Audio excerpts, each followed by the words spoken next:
محفل میلاد مصطفیٰ اس لیے سجائی جاتی ہے تاکہ انسان اللہ اور اس کے رسول کے فرمان کو سن لے اور عمل کرنے کی کوشش کر لے. محفلیں اس لیے سجائی جاتی ہیں تاکہ بندہ نیکیاں جمع کر لے, نیکیاں اکٹھا کر لے. یوں کہہ لیا جائے, بات کو تھوڑا سا آگے بڑھا لیا جائے تو یہ محفلیں اس لیے سجائی جاتی ہیں تاکہ ایک انسان میں انسانیت آ جائے.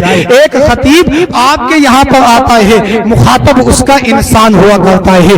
ایک شاعر کی شاعری کا مخاطب انسان ہوا کرتا ہے. اولیاء کاملین اس خاک دانی گیتی پر جلوہ گر ہوئے. اولیاء کاملین کا بھی مخاطب انسان ہی تھا. نبیین اور مرسلین کی جماعت آتی رہی, سب کے سب اپنا مخاطب انسان کو بناتے ہوئے نظر آتے ہیں. میرے بھائیوں, مشرق سے لے کر مغرب تک, جنوب سے لے کر شمال تک انسان تو بہت ہیں. انسانوں کی تعداد تو ان کی اتنی ہے آپ گن بھی نہیں سکتے ہیں, صرف اندازہ ہی لگا سکتے ہیں. مگر میرے بھائیوں, انسانوں کی تعداد تو بہت ہے. میں یہ سمجھتا ہوں انسان ہے اور اس کے اندر انسانیت نہیں ہے تو پھر ایسا بندہ, ایسا انسان, انسان کے روپ میں حیوان ہے, انسان کے روپ میں شیطان ہے. انسان کہتے کس چیز کو ہے, انسان نام ہے کس چیز کا.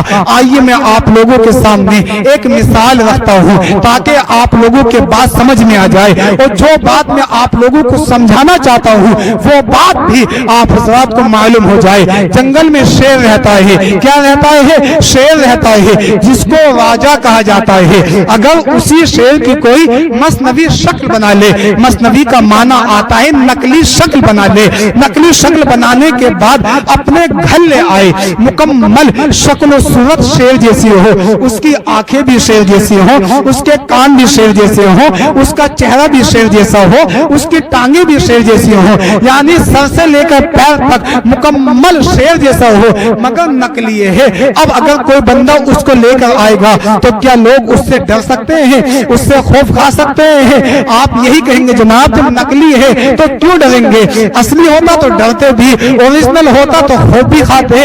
میرے بھائیوں, نقلی شیر ہے, لوگ ڈرتے نہیں ہیں, اس سے تماشا کرتے ہوئے نظر آتے ہیں, اس سے کھیلتے ہوئے نظر آتے ہیں, اس کو چھوتے بھی ہیں, اس کو پکڑتے بھی ہیں, اس کا کان بھی ایڈ دیتے ہیں. کچھ لوگوں کا معاملہ یہ بھی ہوتا ہے, ایک شیر وہ ہے جو جنگل میں رہتا ہے, جو حقیقی معنی میں راجا ہے, کسی میں مجال ہے جو اس کا مقابلہ کر سکے, کسی میں ہمت ہے جو اس کے سامنے کھڑا ہو سکے. جناب شیر کی بات تو الگ رہی ہی, کچھ روز قبل سے, کچھ روز سے تیندوے کا شور ہو رہا ہے, جنگلی جانوروں کا شور ہو رہا ہے, تو لوگوں نے جنگلوں میں جانا چھوڑ دیا ہے. لوگ بڑا ڈر رہے ہیں, بڑا خوف کر رہے ہیں. اب یہاں سے اندازہ لگا لیں, جب ان چھوٹے موٹے جانوروں کا یہ عالم ہے تو جو ان کا راجا ہے جس کو شیر کہا جاتا ہے اس کا عالم کیا ہوگا؟ کیا کوئی مقابلہ کر سکتا ہے اس کا؟ جناب ہرگز کوئی مقابلہ نہیں کر سکتا ہے. برادران ملت اسلامیہ, اسی طریقے سے ایک انسان وہ ہے جس میں انسانیت ہے, انسان ہے.